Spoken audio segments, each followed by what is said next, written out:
माननीय सभासदों, माननीय अध्यक्ष जी,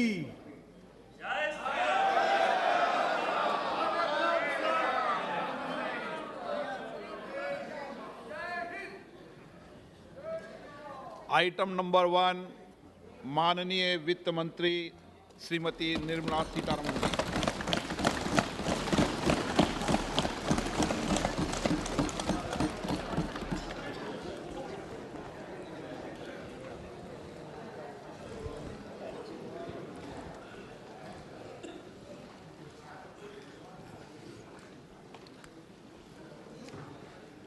Honorable Speaker, I present the budget for 2023-2024. This is the first budget in Amrit Kal. This budget hopes to build on the foundation laid in the previous budget and the blueprint drawn for India at 100. We envision a prosperous and inclusive India in which the fruits of development will reach all sections and citizens, especially our youth, women, farmers, OBCs, scheduled castes, and scheduled tribes. In the 75th year of our independence, the world has recognized the Indian economy as a bright star. Our current year's economic growth is estimated to be at 7%. It is notable that this is the highest among all the major economies. This is in spite of the massive slowdown globally caused by COVID-19 and the war. The Indian economy is therefore on the right track, and despite a time of challenges, heading towards a bright future. Today, as Indians stand with their head held high and the world appreciates India's achievements and successes, we are sure that elders who had fought for India's independence will, with joy, bless us in our endeavors going forward as well.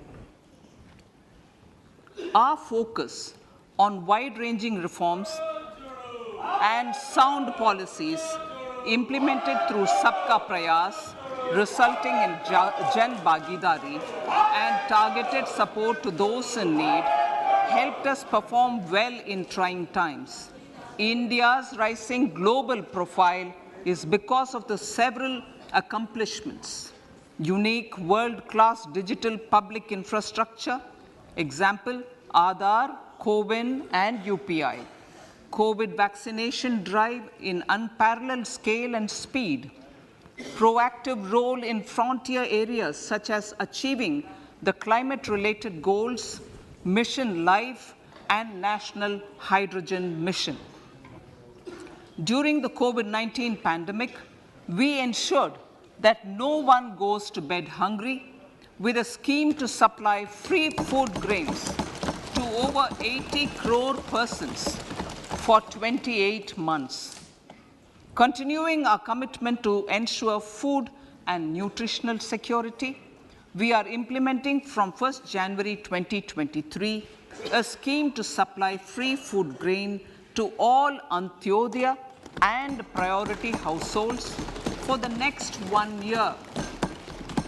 Under PM Garib Kalyan Anna Yojana, the entire expenditure of about 2 lakh crore will be borne by the central government.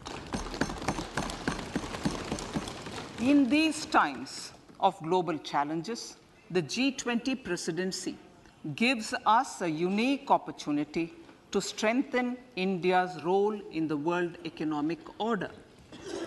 With the theme of Vasudhaiva Kutumbakam, we are steering an ambitious, people-centric agenda to address global challenges and to facilitate sustainable economic development. The government's efforts since 2014 have ensured for all citizens a better quality of life and life of dignity. The per capita income has more than doubled to 1.97 lakh rupees. In these 9 years, the Indian economy has increased in size from being 10th to 5th largest in the world. We have significantly improved our position as well as a well-governed and innovative country with a conducive environment for business as reflected in several global indices. We have made a significant progress in many sustainable development goals.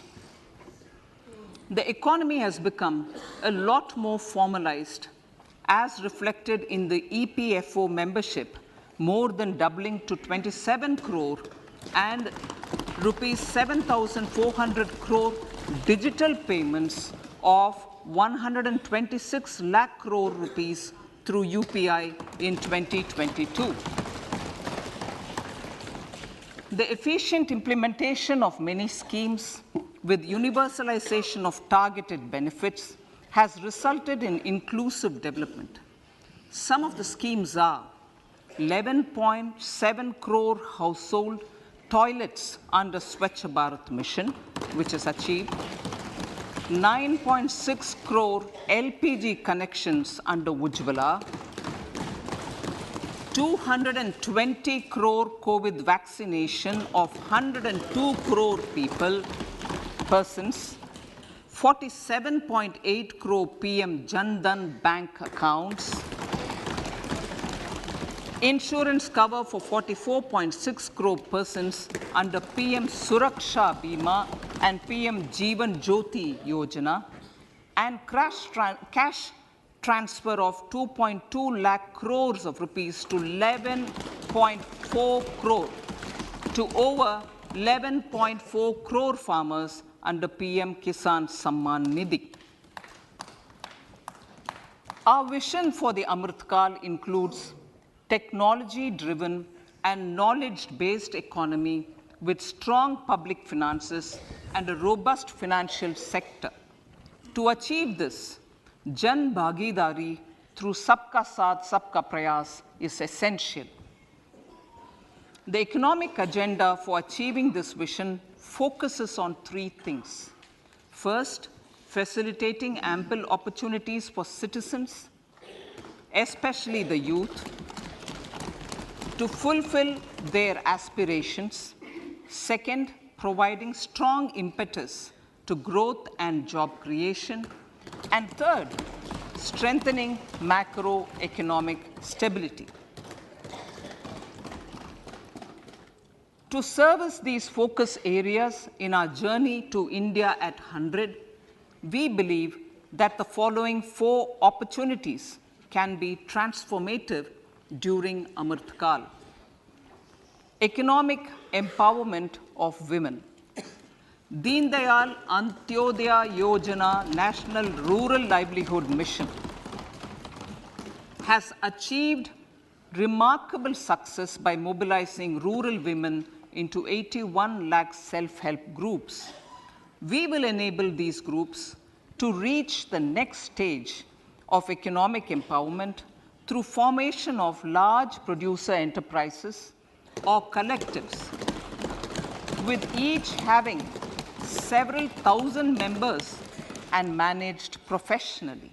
They will be helped with raw materials supply and for better design, quality, branding, and marketing of their products. Through supporting these policies, they will be enabled to scale up their operations to serve the large consumer markets, as has been the case with the several startups growing into unicorns. PM Vishwakarma Kaushal Samman, PM Vikas. For centuries, traditional artisans and craftspeople who work with their hands using tools have brought renown for India. They're generally referred to as Vishwakarma. The art and the handicraft created by them represents the true spirit of Atmanirbhar Bharat. For the first time, a package of assistance for them has been conceptualized. The new scheme will enable them to improve the quality, scale, and reach of their products, integrating them with the MSME value chain. The components of this scheme will include not only financial support, but also access to advanced skill training, knowledge of modern digital techniques, and efficient green technologies, brand promotion, linkage with local and global markets, digital payments, and social security. This will greatly benefit the scheduled castes, scheduled tribes, OBCs, women, and people belonging to the weaker sections. Tourism. The country offers immense attraction for domestic as well as foreign tourists. There is a large potential to be tapped in tourism. The sector holds huge opportunities for jobs and entrepreneurship for youth in particular. Promotion of tourism will be taken up on mission mode with active participation of states, convergence of government programs, and public-private partnerships. Green growth. We are implementing many programs for green fuel, green energy, green farming, green mobility, green buildings, and green equipment, and policies for efficient use of energy across various economic sectors. These green growth efforts help in reducing carbon intensity of the economy and provides for large-scale green job opportunities.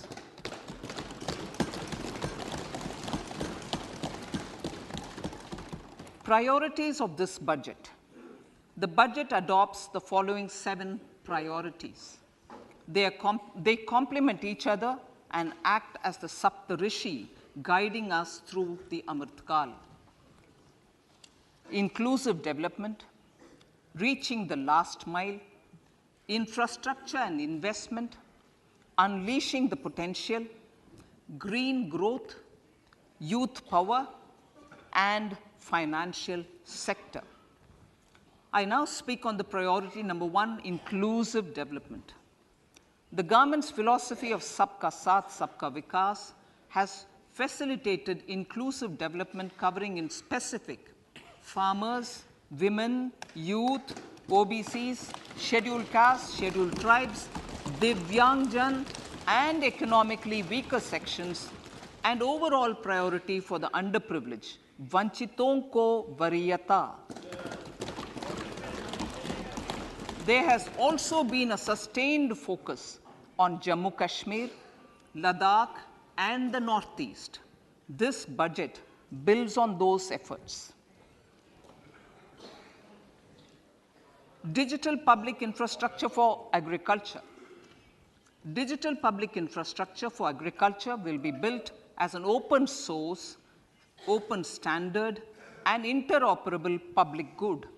This will enable inclusive farmer-centric solutions through relevant information services for crop planning and health, improved access to farm inputs, credit and insurance, help for crop estimation, market intelligence, and support for growth of agri-tech industry and startups.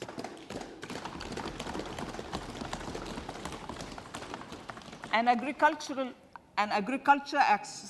accelerator fund. An agriculture accelerator fund will be set up to encourage agri-startups by young entrepreneurs in rural areas. The fund will aim at bringing innovative and affordable solutions for challenges faced by farmers. It will also bring in modern technologies to transform agricultural practices, increase productivity and profitability. To enhance the productivity of extra long staple cotton, we will adopt a cluster-based and value chain approach through public-private partnerships. This will mean collaboration between farmers, state, and industry for input supplies, extension services, and market linkages. We will launch an Atmanirbhar Clean Plant program to boost availability of disease-free, quality planting material for high-value horticultural crops at an outlay of 2,200 crores. Global hub for millets which are Sri Anna. India is the forefront.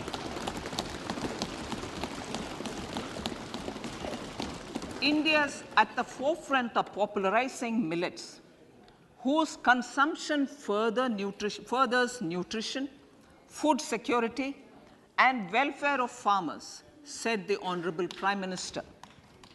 We are the largest producer and second largest exporter of Sri Anna in the world. We grow several types of Sri Anna, such as Sri Anna Jowar, Sri Anna Ragi, Sri Anna Bajra, Sri Anna Kutu, Ramdana, Kangni, Kutni, Kutki, Kodo, China, and Sama.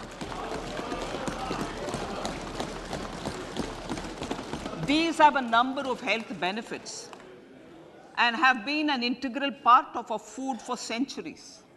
I acknowledge with pride the huge service done by small farmers in contributing to the health of fellow citizens by growing these Sri Anna. Now, to make India a global hub for Sri Anna, the Indian Institute of Millet Research, ideally Indian Institute of the Sri Anna Research, Hyderabad, will be supported as the center of excellence for sharing best practices, research, and technologies at the international level. The agricultural credit target will be increased to 20 lakh crores with focus on animal husbandry, dairy, and fisheries.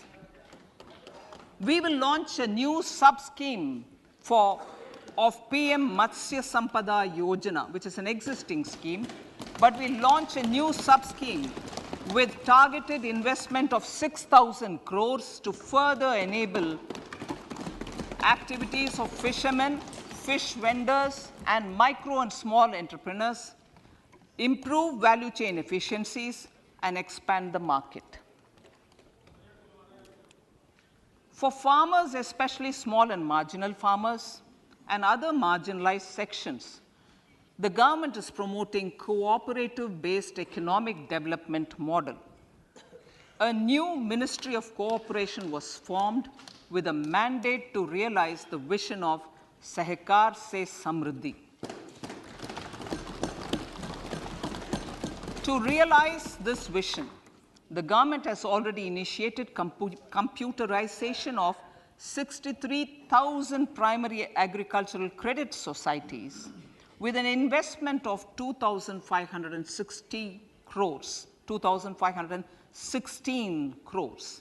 In consultation with all the stakeholders and the states, model bylaws for PACS were formulated, enabling them to become multi-purpose PACS. A national cooperative database is being prepared for countrywide mapping of cooperative societies. With this backdrop, we will implement a plan to set up massive decentralized storage capacity.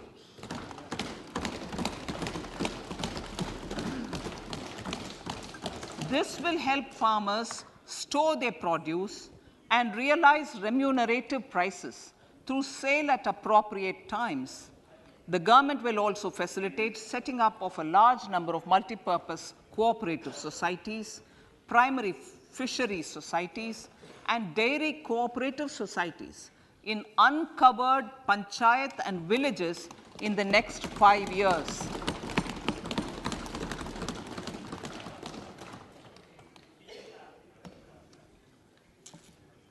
Health, education, and skilling. 157 new nursing colleges will be established in co-location with the existing 157 medical colleges established since 2014. A mission to eliminate sickle cell anemia by 2047 will be launched. It will entail awareness creation, universal screening of 7 crore people in the age group of 0 to 40 years in affected tribal areas, and counseling through collaborative efforts of central ministries and state governments. Facilities in select ICMR labs, Indian Council for Medical Research Labs, will be made available for research by public and private medical college faculty and private sector R&D teams for encouraging collaborative research and innovation. A new program to promote research and innovation in pharmaceuticals will be taken up through centers of excellence. We shall also encourage industry to invest in research and development in specific priority areas. Dedicated multidisciplinary courses for medical devices will be supported in existing institutions to ensure availability of skilled manpower for futuristic medical technologies, high-end manufacturing, and research. Teachers' training. Teachers' training will be re-envisioned through innovative pedagogy, curriculum transaction, continuous professional development, dipstick surveys, and ICT implementation. The District Institute of Education and Training will be developed as vibrant institutes of excellence for this purpose.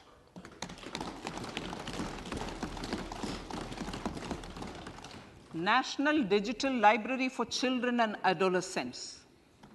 A National Digital Library for Children and Adolescents will be set up for facilitating availability of quality books across geographies, languages, genres, and levels, and device-agnostic accessibility.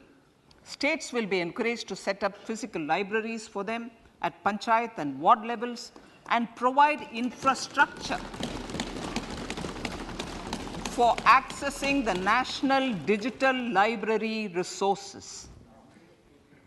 Additionally, to build a culture of reading and to make up for pandemic time learning loss, the National Book Trust, the Children's Book Trust, and other sources will be encouraged to provide and replenish non-curricular titles in regional languages and in English to these physical libraries. Collaboration with NGOs that work in literacy will also be a part of this initiative. To inculcate financial literacy, financial sector regulators and organizations will be encouraged to provide age-appropriate reading material to these libraries. I move to priority 2, reaching the last mile. Prime Minister Vajpayee's government had formed the Ministry of Tribal Affairs and the Department of Development of Northeast Region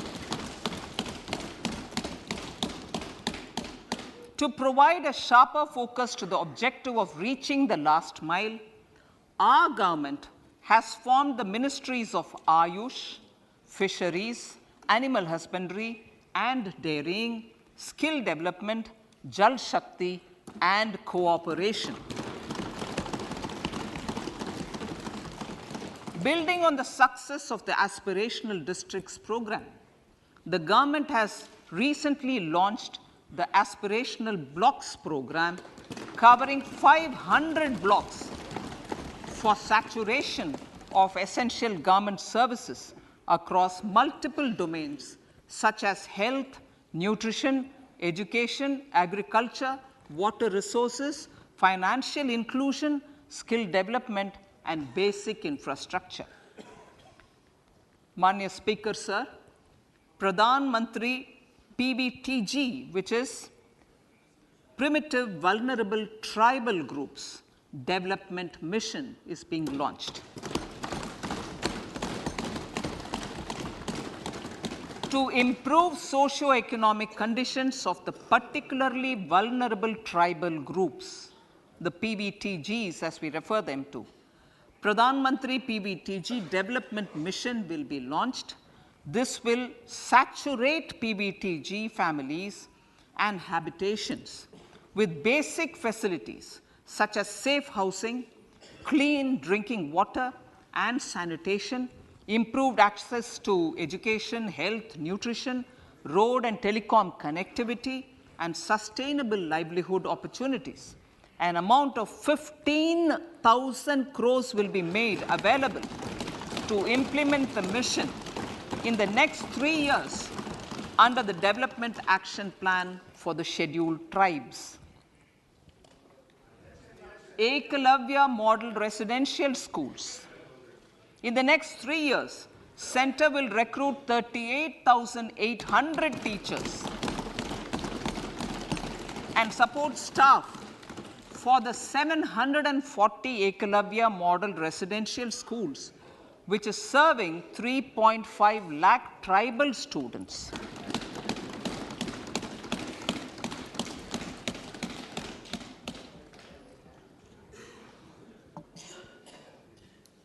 In the drought-prone central regions of Karnataka, central assistance of 5,300 crore will be given to Upper Bhadra project to provide sustainable micro irrigation and filling up of surface tanks for drinking water. PM Awas Yojana. The outlay for PM Awas Yojana is being enhanced by 66% to over 79,000 crores.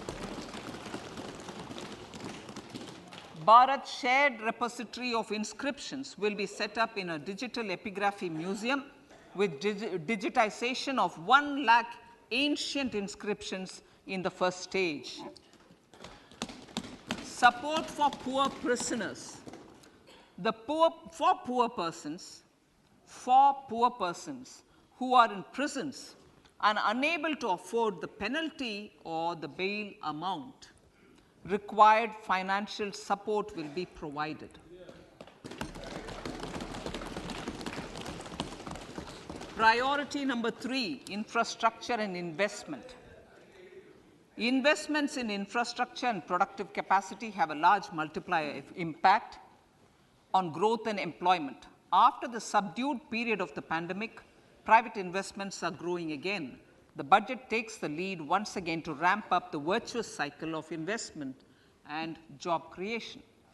Honorable Speaker, sir, the capital investment outlay is being increased steeply for the 3rd year in a row by 33% to 10 lakh crores, which would be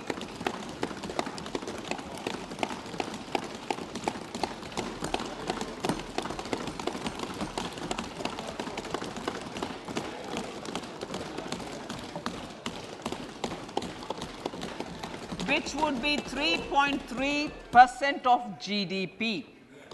This will almost be 3 times the outlay made in 2019-20.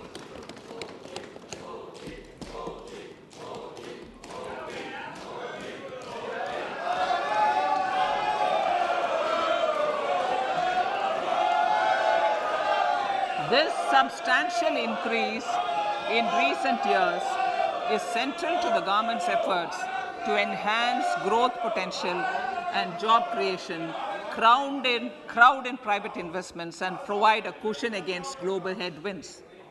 The direct capital investment by the center is complemented by the provision made for creation of capital assets through grants and aids to state. The effective capital expenditure of the center is budgeted at 13.7 lakh crore rupees, which will be 4.5% of GDP. Support to state governments for capital investment. I have decided to continue the 50-year interest-free loan to state governments for one more year to spur investment in infrastructure and to incentivize them for complementary policies actions with a significantly enhanced outlay of 1.3 lakh crores. The newly established Infrastructure Finance Secretariat will assist all stakeholders for more private investment in infrastructure, including railways, roads, urban infrastructure, and power, which are predominantly depend on public resources. The harmonized master list of infrastructure will be reviewed by an expert committee for recommending the classification and financing framework suitable for Amrit Kal. A capital outlay, I'm talking about railways now, sir, Honorable Speaker, railways. A capital outlay of 2.40 lakh crores has been provided for the railways. This is the highest ever outlay this highest ever outlay is about 9 times the outlay made in 2013-14. 100 critical transport infrastructure projects for last and first mile connectivity for ports, coal, steel, fertilizer, and food grain sectors have been identified. They will be taken up on priority with investment of 75,000 crores, including 15,000 crore from private sources. 50 additional airports, heliports, water aerodromes, and advanced landing grounds will be revived for improving regional air connectivity.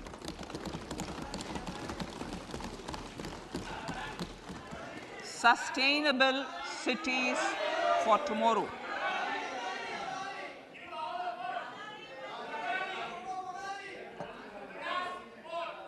States and cities will be encouraged to undertake urban planning reforms and actions to transform our cities into sustainable cities of tomorrow. This means efficient use of land resources, adequate resources for urban infrastructure, transit-oriented development, enhanced availability and affordability of urban land, and opportunities for all. Through property tax governance reforms and ring-fencing user charges on urban infrastructure, cities will be incentivized to improve their creditworthiness for municipal bonds. Like the RIDF, an Urban Infrastructure Development Fund will be established through use of priority sector lending shortfall. This will be managed by the National Housing Bank and will be used by public agencies to create urban infrastructure in Tier 2 and Tier 3 cities. States will be encouraged to leverage resources from the grants of the 15th Finance Commission as well as existing schemes to adopt appropriate user charges while accessing the UIDF. We expect to make available 10,000 crore rupees per annum for this purpose. All cities and towns will be enabled for 100% mechanical desludging of septic tanks and sewers to transition from manhole to machine hole mode.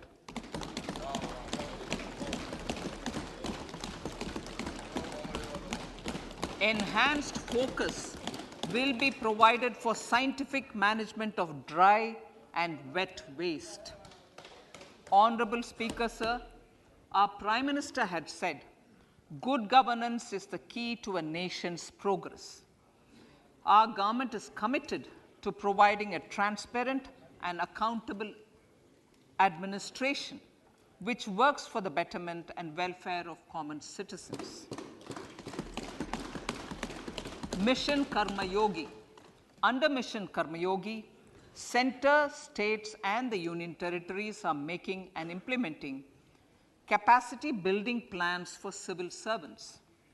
The government has also launched an integrated online training platform, I Got Karma Yogi, to provide continuous learning opportunities for lakhs of government employees to upgrade their skills and facilitate people-centric approach.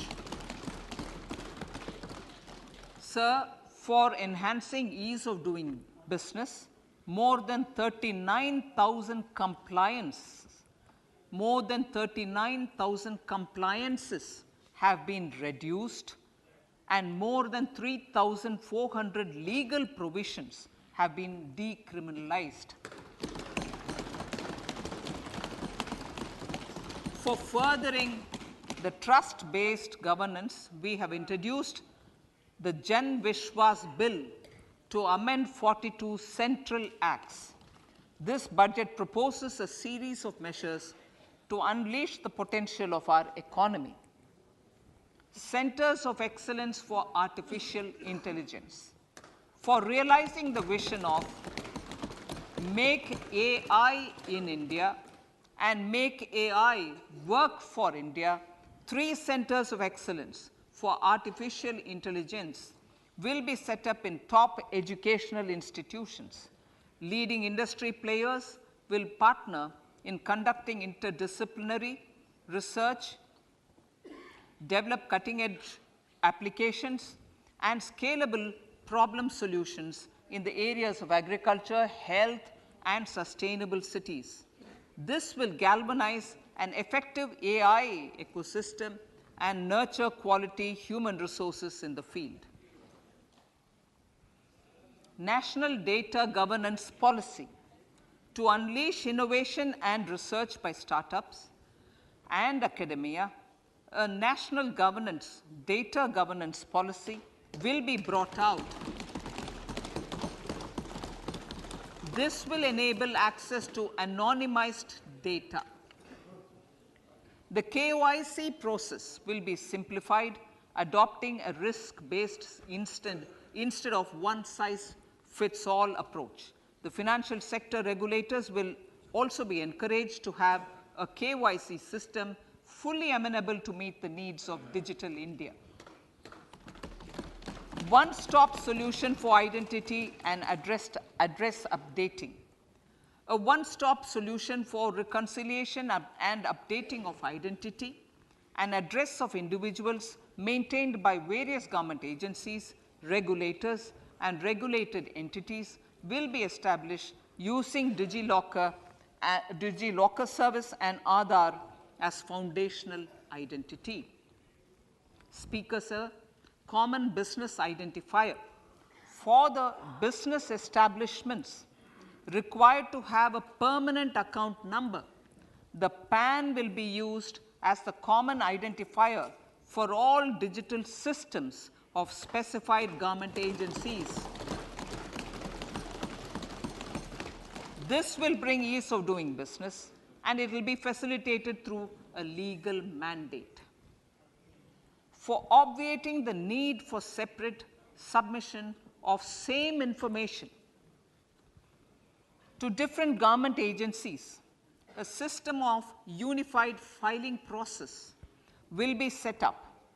Such filing of information or return in simplified forms on a common portal will be shared with other agencies as per the filer's choice.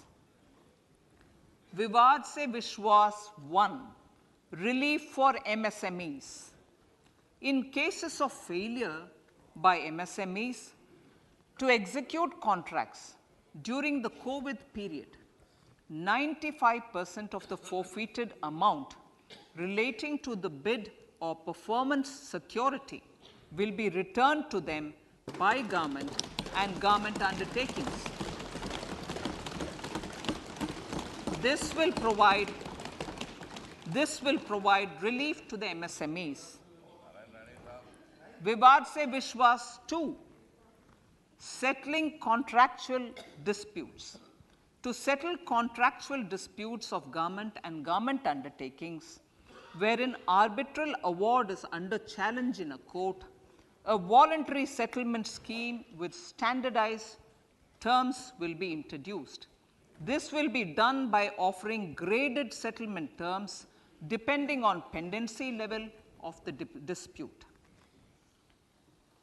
The state support mission of Niti Aayog will be continued for 3 years for our collective efforts towards national priorities.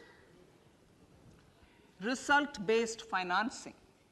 To better allocate scarce resources for competing development needs, the financing of select schemes will be changed on a pilot basis from input-based to result-based.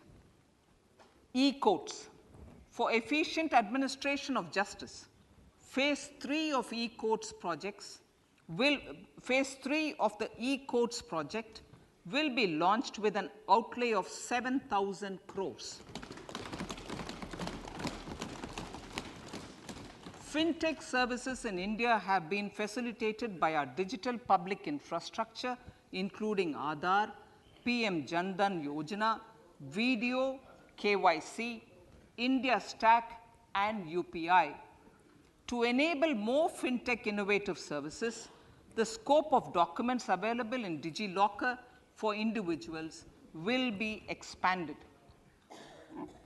An entity DigiLocker will be set up for the use by MSMEs, large businesses, and also charitable trusts.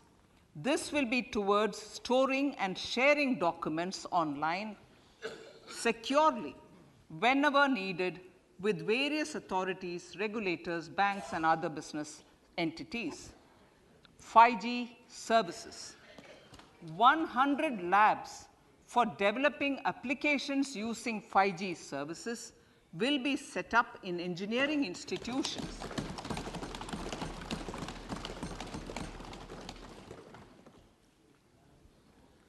To realize a new range of opportunities, business models, and employment potential, the labs will cover, among others, applications such as smart classrooms, precision farming, intelligent transport systems, and healthcare applications.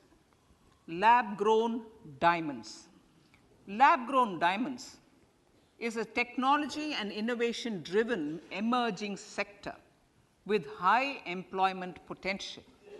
These environment-friendly diamonds, which have optically and chemically the same properties as natural diamonds.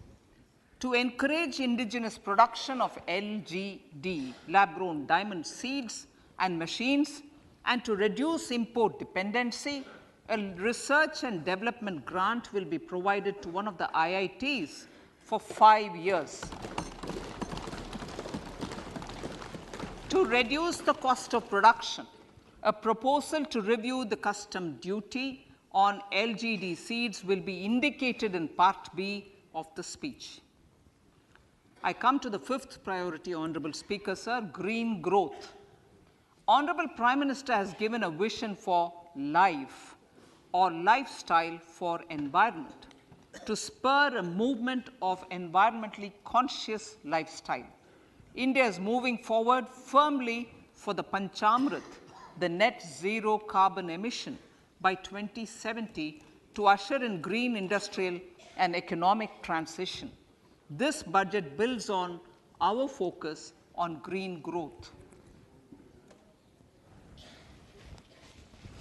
The recently launched National Green Hydrogen Mission, with an outlay of 19,700 crores, will facilitate transition of the economy to low carbon intensity, reduce dependence on fossil fuel imports, and make the country assume technology and market leadership in this sunrise sector.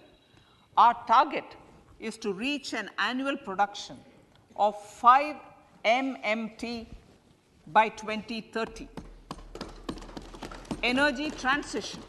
This budget provides for 35,000 crores for priority capital investment towards energy transition and net zero objectives and energy security by Ministry of Petroleum and Natural Gas. To steer the economy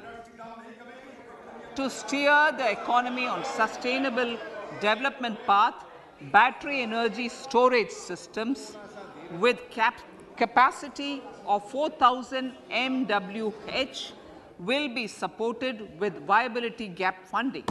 A detailed framework for pumped storage projects will also be formulated. Renewable energy evacuation. The interstate transmission system for evacuation and grid integration of 13 gigawatt renewable energy from Ladakh will be constructed with investment of 20,700 crore, including central support of 8,300 crores. Green credit program.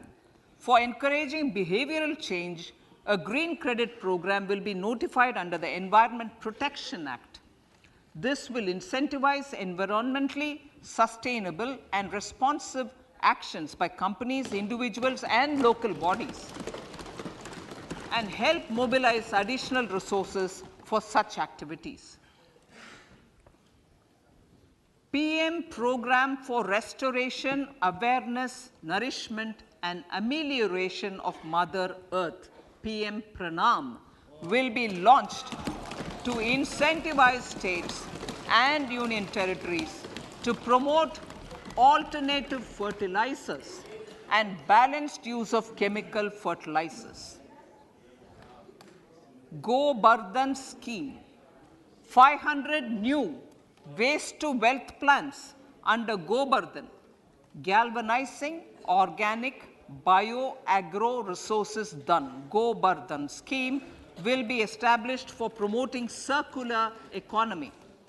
These will include 200 compressed biogas plants, including 75 plants in urban areas, and 300 community or cluster-based plants at a total investment of 10,000 crores. I will refer to this in Part B also. In due course, a 5% CBG mandate will be introduced for all organizations marketing natural and biogas. For collection of biomass and distribution of biomanure, appropriate fiscal support will also be provided. Bharatiya Prakritik Kheti Bio-Input Resource Centers. Over the next 3 years, we will facilitate 1 crore farmers to adopt natural farming. For this, Honorable Speaker, 10,000 bio-input resource centers will be set up, creating a national level distributed micro-fertilizer and pesticide manufacturing network. Mishti.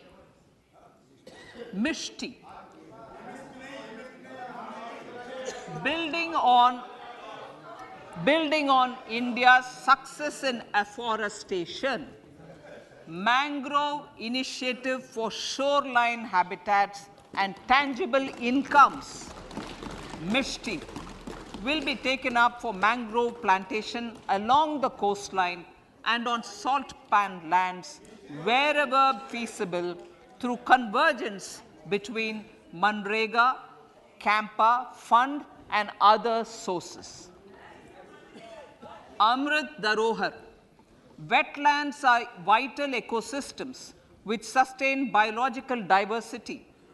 In his latest Mann Ki Baat, the Prime Minister said, now, I quote, now the total number of Ramsar sites in our country has increased to 75, whereas before 2014, there were only 26, unquote. Local communities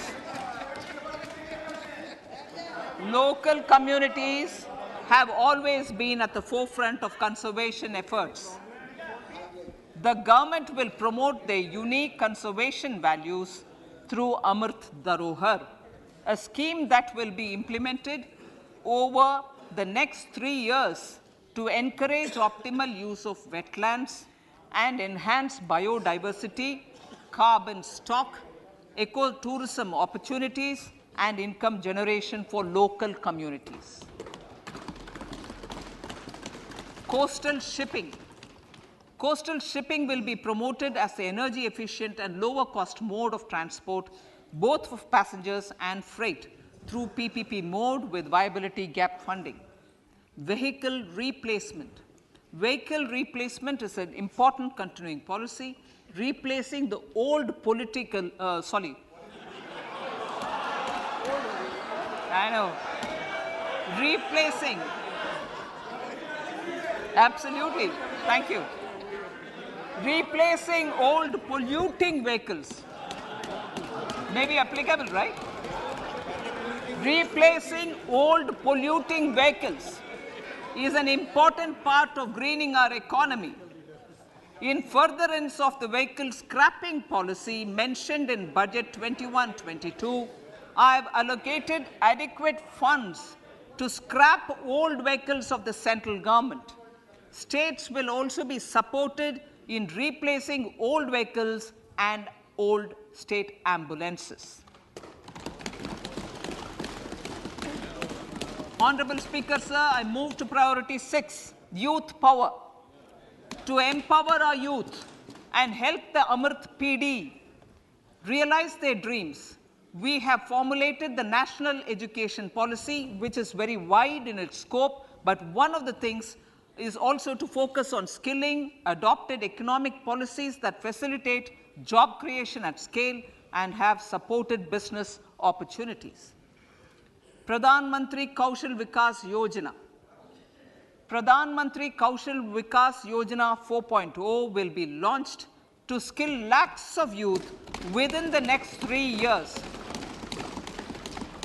On-job training, industry partnership, and alignment of courses with needs of industry will be emphasized. The scheme will also cover new age courses for Industry 4.0 like coding, AI, robotics, mechatronics, IoT, 3D printing, drones, and other soft skills. To skill youth for international opportunities, 30 Skill India International Centers will be set up across different states. The digital ecosystem for skilling will be further expanded with the launch of a unified Skill India digital platform for enabling demand-based formal skilling, linking with employers including MSMEs, and facilitating access to entrepreneurship schemes. To provide stipend support to 47 lakh youths in 3 years, direct benefit transfer under a pan-India national apprenticeship promotion scheme will be rolled out. Tourism. Honorable Speaker, sir, with an integrated and innovative approach, at least 50 destinations will be selected through challenge mode. In addition to aspects such as physical connectivity, virtual connectivity, tourist guides, high standards for food streets, and tourist security, all the relevant aspects would be made available on an app to enhance tourist experience. Every destination would be developed as a complete package. The focus of development of tourism would be on domestic as well as foreign tourists.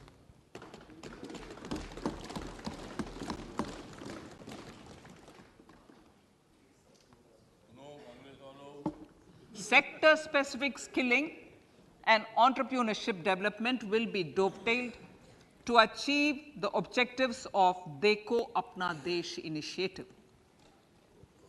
This was launched as an appeal by the Honorable Prime Minister to the middle class to prefer domestic tourism over international tourism.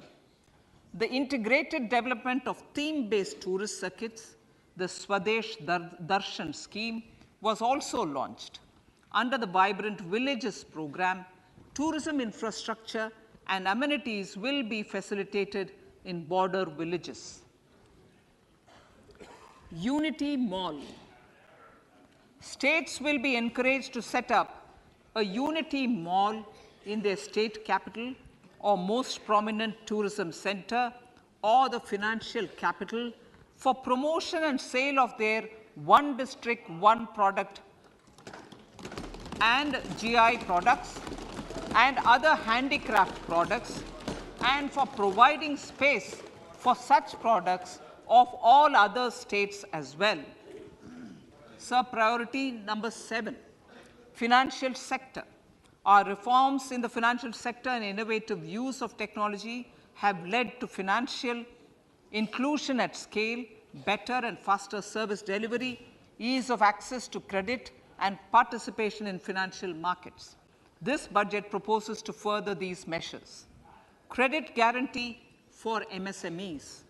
Last year, I proposed revamping of the credit guarantee scheme for the MSMEs. I am happy to announce that the revamped scheme will take effect from 1st April 2023 through infusion of 9,000 crores in the corpus. This will enable additional collateral-free guaranteed credit of 2 lakh crores of rupees. Further, the cost of credit will be reduced by about 1%. A National Financial Information Registry will be set up to serve as the central repository of financial and ancillary information. This will facilitate efficient flow of credit, promote financial inclusion, and foster financial stability. A new legislative framework will govern this credit public infrastructure and will be designed in consultation with the RBI. To meet the needs of Amrit Kal and to facilitate optimum regulation in the financial sector, public consultation, as necessary and feasible, will be brought to the process of regulation making and issuing subsidiary directions. To simplify, to ease, and to reduce cost of compliance, financial sector regulators will be requested to carry out a comprehensive review of existing regulations. For this, they will consider suggestions from public and regulated entities. Time limits to decide the application under various regulations will also be laid down. Honorable Speaker, sir, to enhance business activities in GIFT IFSC, the following measures will be taken. Delegating powers under the SEZ Act to the IFSCA to avoid dual regulation. Setting up a single window IT system for registration and approval of IFSCA, SEZ authorities, GSTN, RBI, SEBI, and IRDAI. Permitting acquisition financing by IFSC banking units of foreign banks. Establishing a subsidiary of Exim Bank for trade refinancing.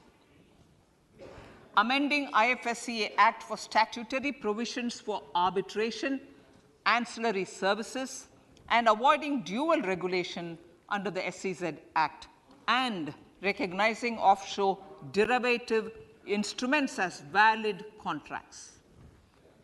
Honorable Speaker, sir, data embassy.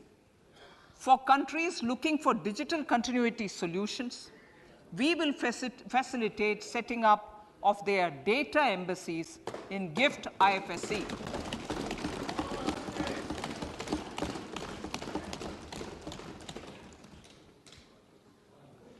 Improving governance and investor protection in banking sector. To improve bank governance and enhance investors' protection, certain amendments to the Banking Regulation Act, the Banking Companies Act, and the Reserve Bank of India Act are being proposed. Capacity building in securities market. Honorable Speaker, sir, to build capacity of functionaries and professionals in the securities market, SEBI will be empowered to develop, regulate, maintain, and enforce norms and standards for education in the National Institute of Securities Markets and to recognize award of degrees, diplomas, and certificates. A central processing center will be set up for faster response to companies through centralized handling of various forms filed with field officers under the Companies Act. Reclaiming of shares and dividends. For investors to reclaim unclaimed shares and unpaid dividends from the Investor Education and Protection Fund Authority with ease, from the Investor Education and Protection Fund Authority with ease, an integrated IT portal will be established. Digital payments continue to find wide acceptance. In 2022, they show an increase of 76% in transaction and 91% in value. Fiscal support for this digital public infrastructure will continue in 2023-2024. Azadi Ka Amrit Mahotsav, Mahila Samman Bachat Patra.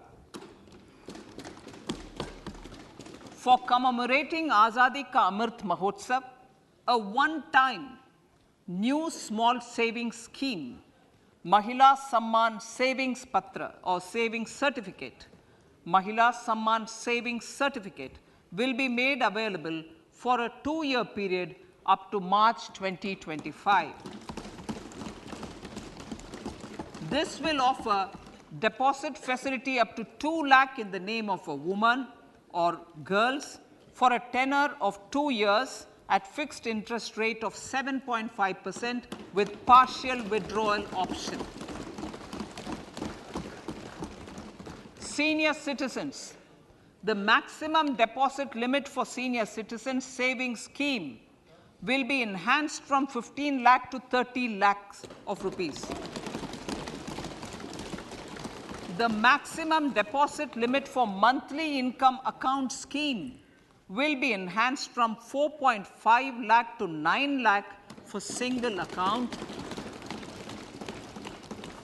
and from 9 lakh to 15 lakh for joint account. Honorable Speaker, sir, fiscal management. 50 years interest-free loan to states. The entire 50-year loan to states has to be spent on capital expenditure within 2023-24. Most of this will be at the discretion of the states, but a part will be conditional on states increasing their actual capital expenditure. Parts of the outlay will also be linked to or allocated for the following purposes: scrapping old government vehicles, urban planning reforms and actions, financing reforms in urban local bodies to make them creditworthy for municipal bonds, housing for police personnel above or as part of the police station, constructing unity malls, children and adolescent libraries and digital infrastructure, and state share of capital expenditure of central schemes. Honorable Speaker, sir, fiscal deficit of states. States will be allowed a fiscal deficit of 3.5% of GSDP, of which 0.5% will be tied to power sector reforms. Revised estimates 2022 to 2023. The revised estimate, Honorable Speaker, sir, of the total receipts other than borrowing is 24.3 lakh crores, of which the net tax receipts are 20.9 lakh crores. The revised estimate of the total expenditure is 41.9 lakh crores of rupees, of which the capital expenditure is about 7.3 lakh crores. The revised estimate of the fiscal deficit is 6.4% of GDP, adhering to the budget estimate. So, budget estimates of 2023-24. Coming to 2023-24, the total receipts other than borrowings and the total expenditure are estimated 27.2 lakh crores and 45 lakh crores respectively. The net tax receipts are estimated at 23.3 lakh crores. The fiscal deficit is estimated to be 5.9% of the GDP. In my budget speech for 21-22, I had announced that we plan to continue the path of fiscal consolidation, reaching a fiscal deficit of below 4.5% by 2025-26, with a fairly steady decline over the period. We have adhered to this path, and I reiterate my intention to bring the fiscal deficit below 4.5% of GDP by 2025-26. To finance the fiscal deficit in 2023-24, the net market borrowings from dated securities are estimated at 11.8 lakh crores. The balance financing is expected to come from small savings and other sources. The gross market borrowings are estimated at 15.43 lakh crores of rupees. Honorable Speaker, sir, I now move to Part B.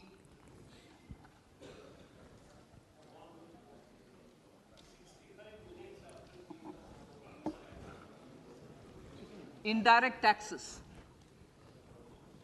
My indirect tax proposals will aim to promote exports, boost domestic manufacturing, enhance domestic value addition, encourage green energy and mobility.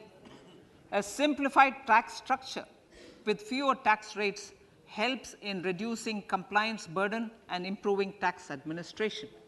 I propose to reduce the number of basic customs duty rates on goods other than textiles and agriculture from 21 to 13. As a result, there are minor changes in the basic custom duties, cesses and surcharges on some items including toys, bicycle, automobiles and naphtha. Green mobility.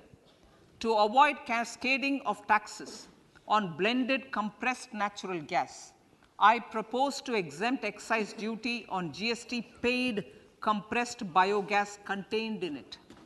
To further provide impetus to green mobility, customs duty exemptions is being extended to import of capital goods and machinery required for manufacture of lithium-ion cells for batteries used in electrical vehicles as well.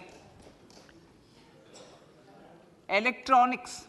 As a result of various initiatives of the government, including phased manufacturing program, mobile phone production in India has increased from 5.8 crore units valued at about 18,900 crore in 2014-15 to 31 crore units valued at 2,75,000 crore in the last financial year. To further deepen domestic value addition in manufacturing of mobile phones, I propose to provide relief to customs duty. I propose to provide relief in customs duty on import of certain parts and inputs like camera lens and continue the concessional duty on lithium-ion cells for batteries for another year. Similarly, to promote value addition in manufacture of televisions, I propose to reduce the basic customs duty on parts of open cells of TV panels to 2.5%. Electrical. To rectify inversion of duty structure and encourage manufacturing of electric kitchen chimneys, the basic custom duty on electric kitchen chimney is being increased from 7.5% to 15%, and that on heat coils for these is proposed to be reduced from 20% to 15%. Chemicals and petrochemicals. Denatured ethyl alcohol is used in chemical industry. I propose to exempt basic customs duty on it. This will also support the ethanol blending program and facilitate an endeavor for energy transition. Basic customs duty is also being reduced on acid-grade fluorospar from 5% to 2.5% to make the domestic fluorochemicals industry competitive. Further, the basic customs duty on crude glycerine for use in manufacture of epichlorohydrin is proposed to be reduced from 7.5% to 2.5%.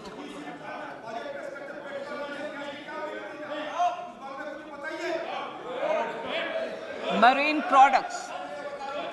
In the last financial year, marine products recorded the highest export growth, benefiting farmers in the coastal states of the country. To further enhance the export competitiveness of marine products, particularly shrimps, duty is being reduced on key inputs for domestic manufacture of shrimp feed.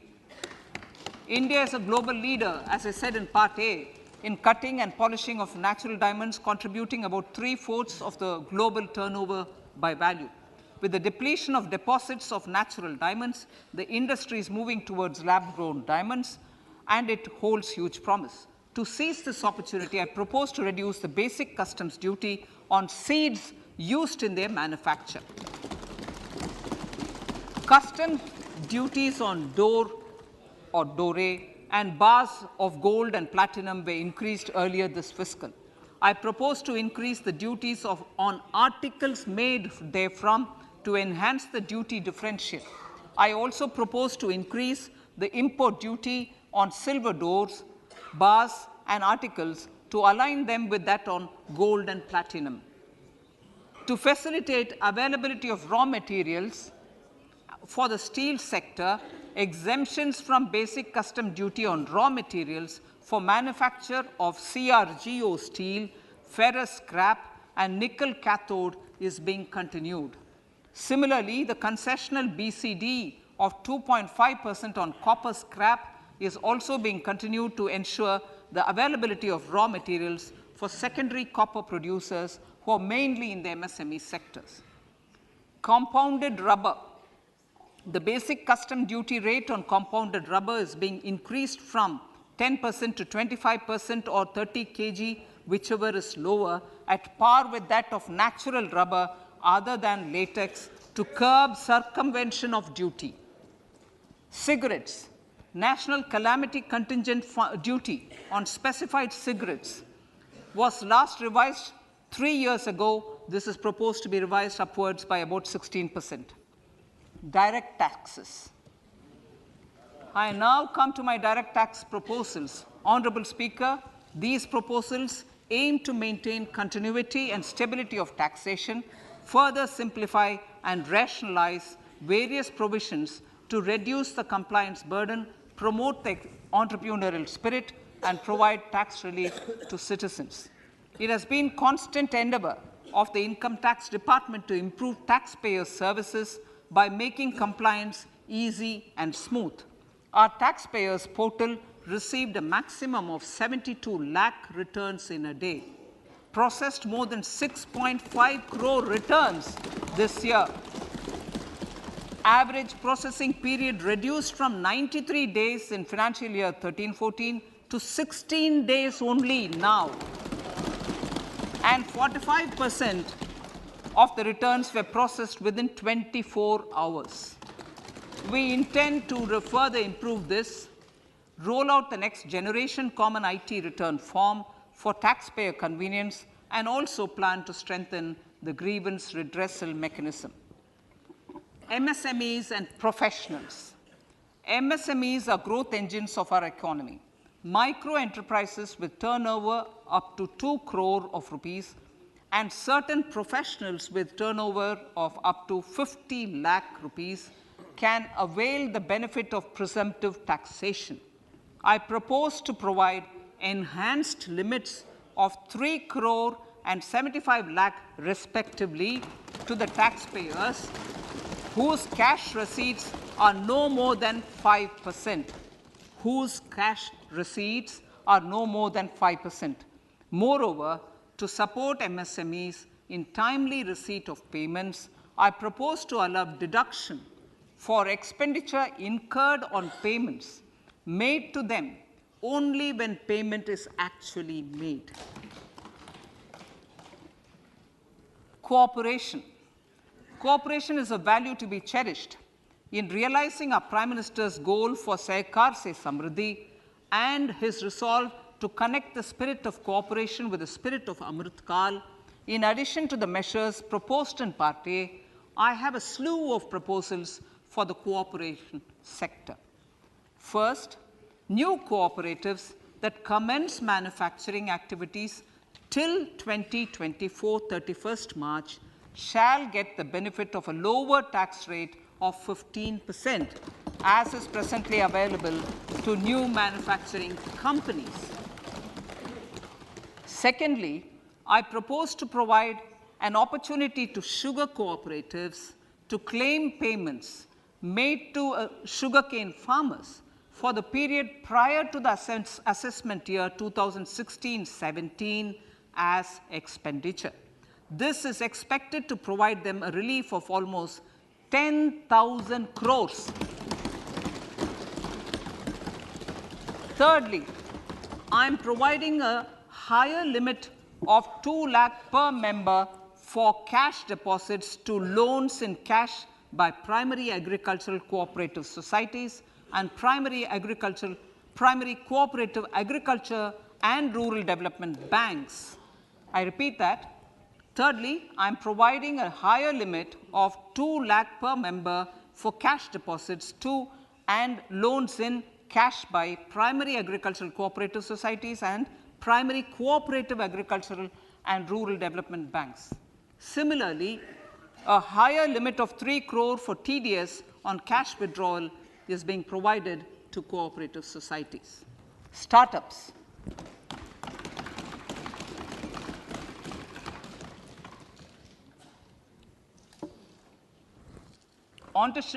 Entrepreneurship is vital for a country's economic development. We have taken a number of measures for startups and they have borne results. India is now the third largest ecosystem for startups globally and ranks second in innovation quality among middle-income countries. I propose to extend the date of incorporation for income tax benefits to startups from 31/3/2023 to 31/3/2024. I further propose to provide the benefit of carry forward of losses on change of shareholding of startups from 7 years of incorporation to 10 years.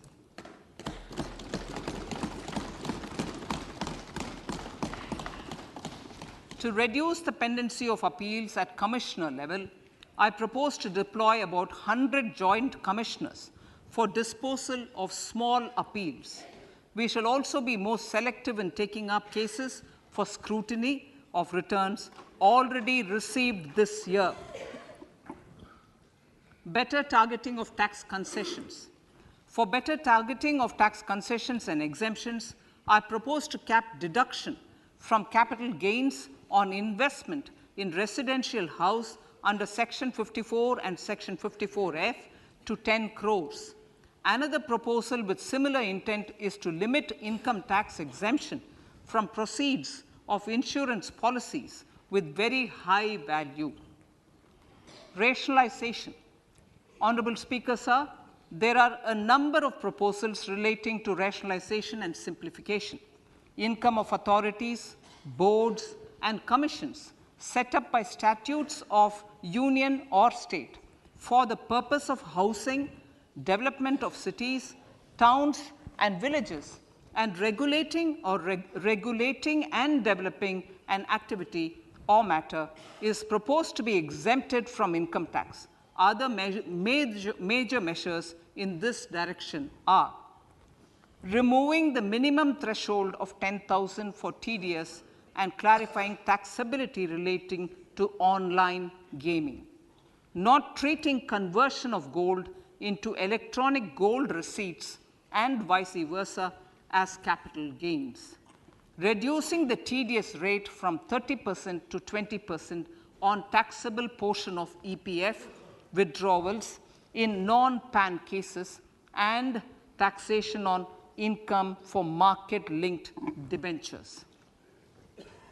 Other major proposals in the finance bill relate to the following: extension of period of tax benefits to funds relocating to IFSC, GIFT City till 31/3/2025, decriminalization under Section 276A of the Income Tax Act, allowing carry forward of losses on strategic disinvestment, including that of IDBI Bank, and providing EEE status to Agnivir Fund. Personal income tax.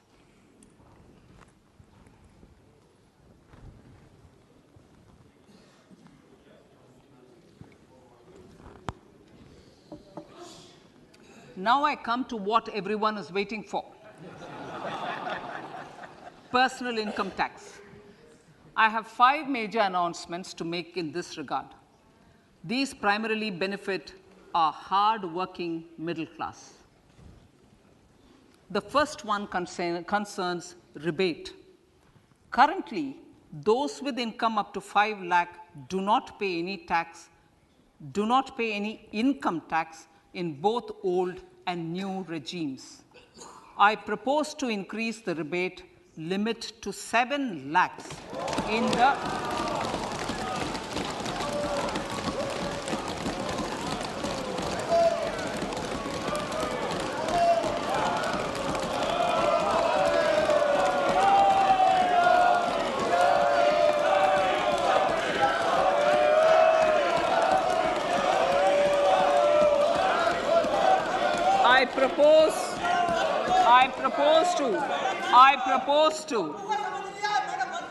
I propose to increase the rebate limit to 7 lakh in the new tax regime. Thus, persons in the new tax regime with income up to 7 lakhs will not have to pay any tax at all.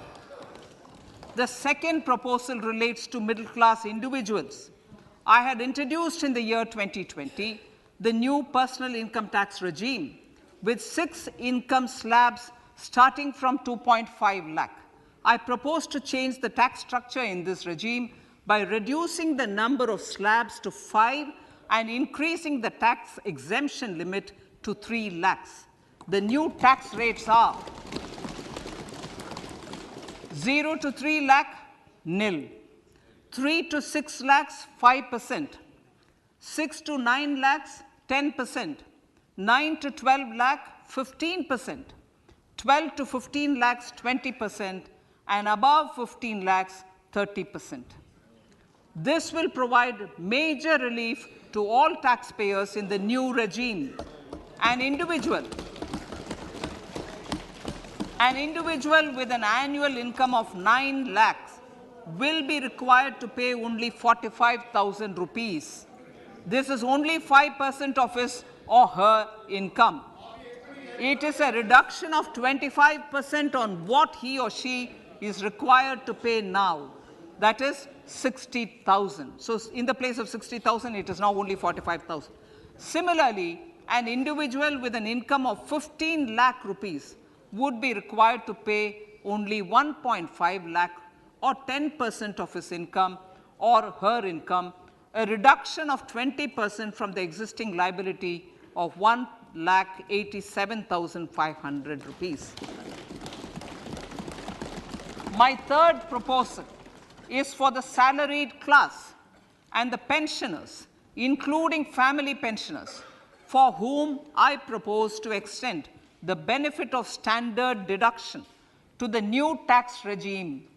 Each salaried person with an income of 15.5 lakh rupees or more will thus stand to benefit by 52,500 rupees. My fourth announcement in personal income tax is regarding the highest tax rate, which in our country is 42.74%. This is among the highest in the world. I propose to reduce the highest surcharge rate from 37% to 25% in the new tax regime.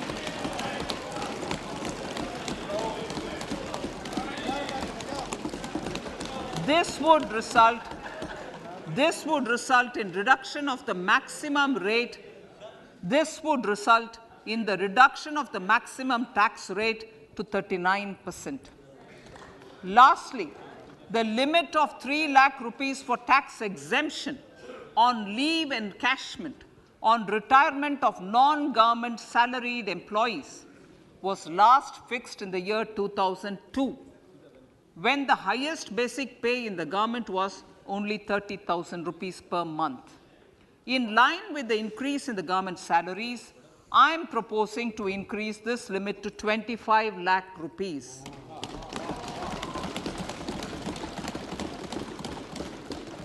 We are also making the new income tax regime as the default tax regime. However, citizens will continue to have the option to avail the benefit of the old tax regime. Apart from these, I am also making some other changes as given in the annexure.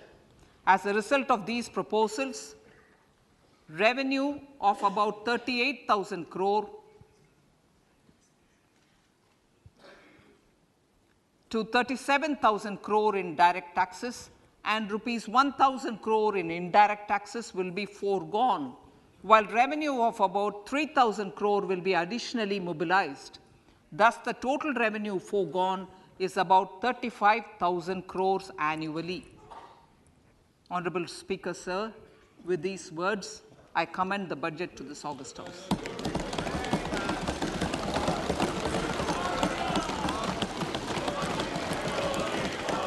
One hour, 25 minutes. Item number 1 माननीय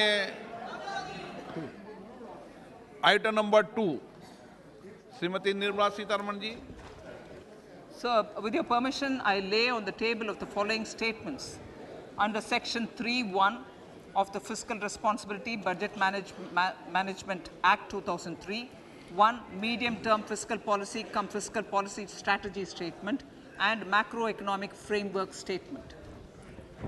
माननीय सदस्यगण, जैसा कि आपको समाचार भाग 2 के माध्यम से पहले ही सूचित किया जा चुका है कि माननीय वित्त मंत्री जी के बजट भाषण की प्रतियां हार्ड कॉपी के रूप में उपलब्ध कराई गई है. आप बजट भाषण की अपनी अपनी प्रति प्रकाशन पलक से ले लें. आपको ये भी सूचित किया जाता है कि माननीय मंत्री द्वारा बजट प्रस्तुत किए जाने के पश्चात उसकी प्रतियां आपको मेंबर्स पोर्टल के माध्यम से उपलब्ध करा दी जाएगी.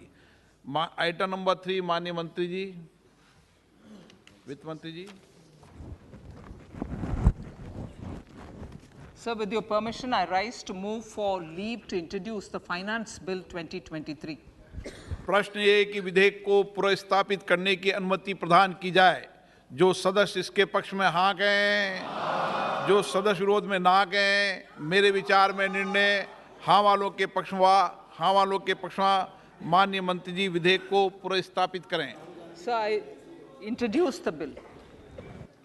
सभा की कार्रवाई कल गुरुवार दिनांक 2 फरवरी 2023 को प्राप्त 11 बजे तक के लिए स्थगित की जाती है.